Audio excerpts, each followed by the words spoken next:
Well, he's a lot more like everybody else than anyone thinks. You know, the notion that he's Hitler or Stalin, that's just foolish. I don't see any evidence for that at all. I mean, first of all, Hitler and Stalin were very singular types, and there's a bit of Hitler and Stalin in everyone. So, you know, there's some truth in that. Maybe there's more in the typical Russian leader. A bit of Hitler in everyone? Really? There's more than a bit. Really? Oh, absolutely. Yeah, well, why would have Nazism spread the way it did? You know, people think, well, that's all top down. It's not top down. There's a part of people that are all these people who informed on Kate Berbelsing. Well, didn't Goebbels say that the way to get vast numbers of people to go along with what you want to do is to terrify them?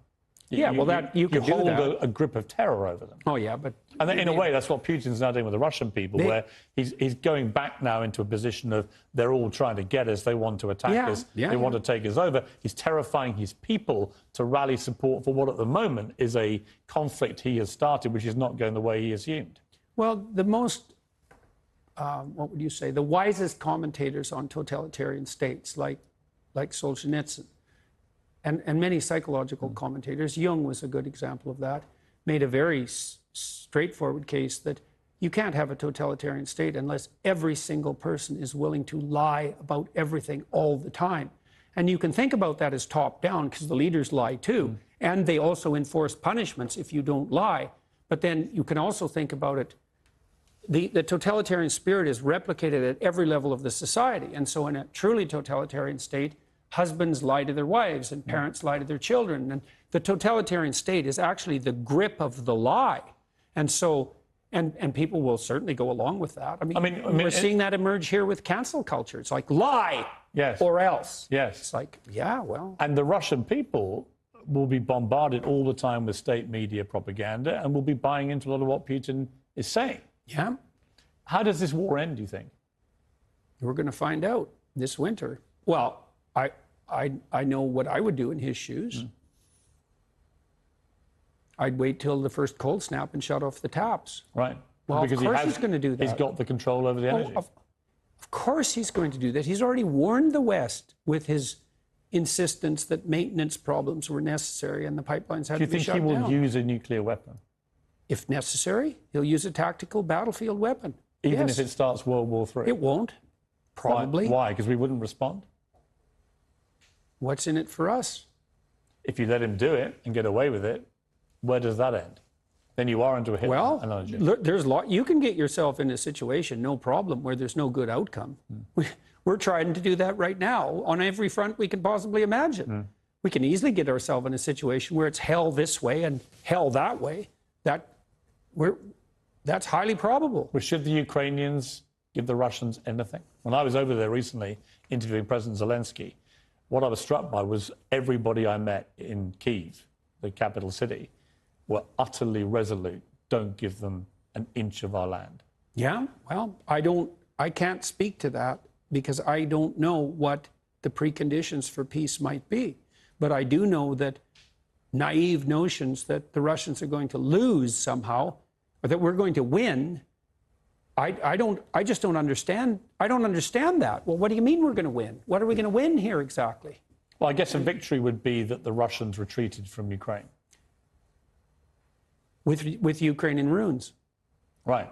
Well, okay, fine. That's a hell of a victory. Like, I think Putin could manage that because I think he could tell his people, and I think they might buy it. It's like, we accomplished our objective. We devastated Ukraine and we kept it out of the hands of the West. And that's not great. It's not what we had hoped for, but it's better than the alternative. And I think they would buy that. And I think when Putin went into Ukraine, I thought a bunch of things, which I made a YouTube video about that. People criticized like mad. I thought, okay, well, what's happening here? Oh, I see. His end game for failure is that Ukraine is left in a smoking ruin. Oh, that's a victory.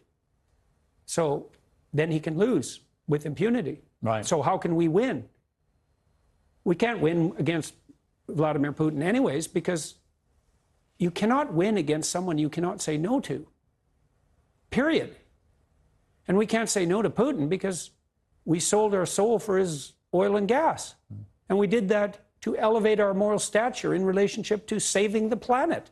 And so here we are, facing a very dire winter. hoisted on the petard of our own foolishness and moral presumption. We're saving the planet. We'll see. To revert back to something that Peterson said at the beginning of the video, that there's a bit of Hitler and Stalin inside of everyone. That's such a wild statement to make, but thinking about it, I guess it's kind of true. Like, we're not that different from Germans in the 1930s and then 40s. Our culture's a little different. We have new technology, but we have the same biological structure, so we're basically the same. Well, so if I or we would have been in Germany in the 1930s, we probably would have been Nazis too, and that's a scary, scary thought to consider. But it makes me think of a Bible verse where it's talked about not throwing stones. We're really quick to judge people based off of their beliefs or their actions, but, well, maybe if we were in their shoes, we would have done the same thing. And this, what Peterson is talking about, is that just on the greatest scale that we've seen. So I don't know everything. I'm still trying to figure this out. I'm really interested to hear what you guys have to say. So let me know, and I will see you in the comments. Well, he's